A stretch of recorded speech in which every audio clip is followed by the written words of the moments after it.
Welcome to the League of Legends Champion Spotlight, featuring Kalista, the Spear of Vengeance.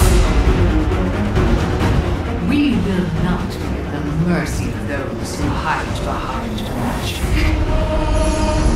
Only a shadow of her former self, Kalista relentlessly hunts traitors and oathbreakers across Runeterra, collecting their souls and growing her strength. Kalista is a uniquely mobile and cooperative marksman who excels when working in concert with her soulbound ally. Kalista begins every game with the Black Spear. This item serves only one purpose: to establish a link between Kalista and an allied champion, usually her lane partner. When Kalista casts the Black Spear on her chosen ally, the pair are soulbound for the rest of the game. Having a soulbound is like having a soulmate, but for killing things. The link grants unique passive and active abilities only available to the pair. Kalista's passive is Martial Poise, and it has two important parts. First, Kalista cannot cancel her basic attacks. Once she's winding up that spear, there's no going back. Second, entering a move order during Kalista's basic attack windup makes her hop in that direction after the attack is complete. Martial Poise will probably take some getting used to, especially as Kalista builds attack speed, but it gives her incredible mobility in combat. Note that if Kalista leaps backward, she gains a bit of extra distance. Martial Poise's hop distance scales with your boots rank. For example, Boots of Speed and Berserker's Greaves each increase the range. Outside of combat, Kalista's movement is limited, but Martial Poise makes her really slippery in a fight. Constantly using the short hops lets her kite bruisers while consistently dealing damage. Kalista's abilities and their interactions are best explained out of order. Let's start with Rend, her E. Rend passively causes Kalista's basic attacks to lodge spears inside her targets. These spears can stack infinitely on as many targets as she wants, but will fall off any target Kalista hasn't attacked for a few seconds. On activation, Kalista rips the spears away, slowing and dealing damage to all nearby rended enemies. The damage is increased for every rend spear lodged in the target, meaning you can hypothetically deal infinite tons of damage. If any foe, even a minion, is killed by the activation, the cooldown is immediately refreshed. But if no target is killed, the ability goes on cooldown and Rend's passive is disabled until it comes back up.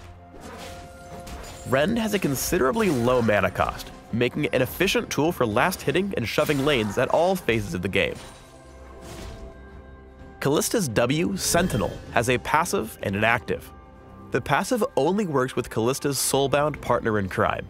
If the pair attack the same target within a very brief window, they deal bonus damage based on the target's max health and apply a stack of Rend. Sentinel cannot be triggered on the same target for several seconds. If Sentinel deals the killing blow, Kalista gets the credit in gold, regardless of who triggered it. The active part of the ability operates on an ammo system with a substantial cooldown. Kalista sends a Sentinel on a scouting mission.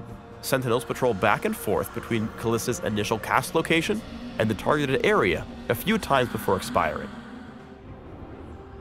Sentinels only grant vision in a cone in front of them. When they spot an enemy champion, Sentinels shriek and follow them for a brief period. However, enemies can destroy Sentinels with basic attacks, and can sneak up behind them to do so undetected. Cardboard boxes work too. Send Sentinels to patrol common gank paths while you're laning. They'll give you a heads up when they spot baddies. Kalista's Q, Pierce, fires a spear that deals damage, applies Rend, applies or triggers Sentinel, and stops on the first target struck. Additionally, Pierce triggers Martial Poise, so she can dash right after casting. If Pierce kills an enemy that has active Rend stacks, Pierce pierces through that enemy, adding all those stacks to the next target struck. Pierce enhances Kalista's mobility because it can trigger Martial Poise outside of combat, allowing her to leap over walls. Here's some examples of walls you can hop over. Kalista's ultimate is Fate's Call, and is only castable when the soulbound pair are near enough for the tether to be visible. When cast, Fate's Call pulls Kalista's soulbound to her, and makes that ally untargetable and pacified for a short time. The next part of the ult is controlled by the soulbound ally.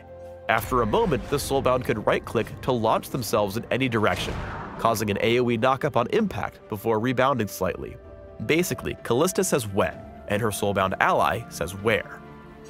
Ranged champions casting the second half of Fate's Call rebound slightly farther away than melee ones. If the ally doesn't cast the ability after a few seconds, keep in mind they will automatically rocket forward in the direction Kalista's facing. Kalista's the rare marksman that can dictate engages. A max-range Fate's Call gets fights started in a hurry. Use it in tandem with your Soulbound to initiate or make a pick. Teamwork! Moving backward or forward, Kalista's spears always find their target. Collect the souls of your enemies with these elite maneuvers. Spear stepping is the essential Kalista combo. Basic attack and pierce as often as possible, hopping in the intended direction after each attack. If you're retreating, save Rend for when your opponent is about to reach you. If you're chasing, instead hang on to it for maximum damage, using it as an execute. Because Rend's cooldown resets on minion kills, try to get a stack on a minion as well as an enemy champion. Popping Rend to kill the minion and get the reset. Continue attacking the enemy champion and pop Rend again before piecing out. This way you get twice the slow and even more damage. When searching on a vulnerable enemy, send a sentinel ahead. If it sniffs out a baddie, use Pierce and Martial Poise to hop forward, slowing your foe with Rend to get into basic attack range. If your Soulbound's nearby, give them a Fate's Call to let them launch ahead so you can sync the killing blow together. Martial Poise helps Kalista float like a butterfly and sting like a spirit hell-bent on vengeance. Try to hop after every basic attack, even in lane. This allows you to dodge skill shots and get aggressive with your own abilities. Kalista's level 6 power spike is huge, both for herself and her Soulbound, especially when combined with other all-in friendly ults like Morgana's. Here, Sentinel catches Caitlyn out of position, and Kalista does two things. First, she activates Fate's Call to get Morgana into the fray, then demoralizes Sona by dodging Crescendo with Martial Poise. Morgana follows up, crushing the fight with the second half of Fate's Call and Soul Shackles, allowing the Soulbound lane to pick up a 2-0. Fate's Call has utility beyond engages. If your Soulbound is about to give up the ghost, pull them to safety with Kalista's ultimate. That's for all those lanterns, Thresh. Shadow Owls for life! Kalista must trust her Soulbound ally to make tactical decisions with Fate's Call. Here, she initiates the ult to yank Braum out of Janna's tornado, giving him the chance to make a play. Braum's got a real choice here. Go aggro and rock Lucian and Janna, or play it safe and ensure the enemy Darius can't get to Kalista. Braum makes the right play, splitting the enemy team and allowing his other allies to handle Darius. The teamwork pays off, allowing Kalista's team a clean 4-0 fight. Kalista's hops allow her to be extremely opportunistic as well as stay in range for consistent basic attacks, giving her kills on both Gangplank and Vhagar. Kalista waits for minions so she can tower dive when they arrive. Spotting Caitlyn out of position, Kalista takes her down immediately, using Martial Poise to leave turret range right after the kill. While attacking Evelynn, Kalista simultaneously leaves turret range, Evelynn's range, and cuts off the retreat path to ensure a safe and clean quadra kill. Thanks for tuning in to the Kalista Champion Spotlight. Please subscribe to the Riot Games YouTube channel and leave us your comments just below the video. You will be taken.